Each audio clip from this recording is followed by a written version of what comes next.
ભેદ કોઈ ઊભા કર્યા જ નથી સાહેબ. આ આવા છે ભેદ તો આપણે ઊભા કર્યા.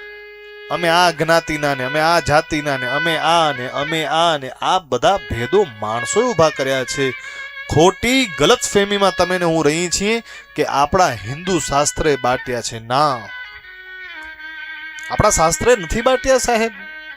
એક એવું ગ્રંથ બતાવો, એક એવું પુરાણ બતાવો કે આપણા શાસ્ત્રોએ બાટ્યા હોય. નહીં, ભેદ ઊભા કર્યા છે તો આપણા જ માણસોએ બધા ભેદ ઊભા કર્યા છે.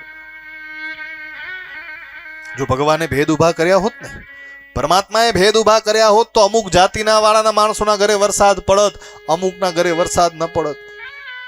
ભગવાનને અમુક ગમતા જ્ઞાતિના માણસો એના ત્યાં તડકો આવત, અમુકના ત્યાં તડકો ના આવત. અમુક ભગવાનને જો ગમતા માણસો હોત તો એના ત્યાં પવન વાત, અમુકના ઘરે પવન પણ ન વાત. એનો મતલબ ભગવાન માટે તો મનુષ્ય સરખા જ. ભગવાન માટે માણસ બધા ઓલ ઇક્વલ. અરે તમે ને હું હાથમાં કાંઈ નાનું લાગી જાય ને સાહેબ, અંદરથી બધાના લોહીના કલર પણ સરખા છે. હા, બારે ચામડી ભલે થોડીક રૂપાળી હશે ને થોડીક કાળી હશે, એ અલગ વસ્તુ છે, પણ અંદરથી લોહી તો સરખું છે કે નહીં?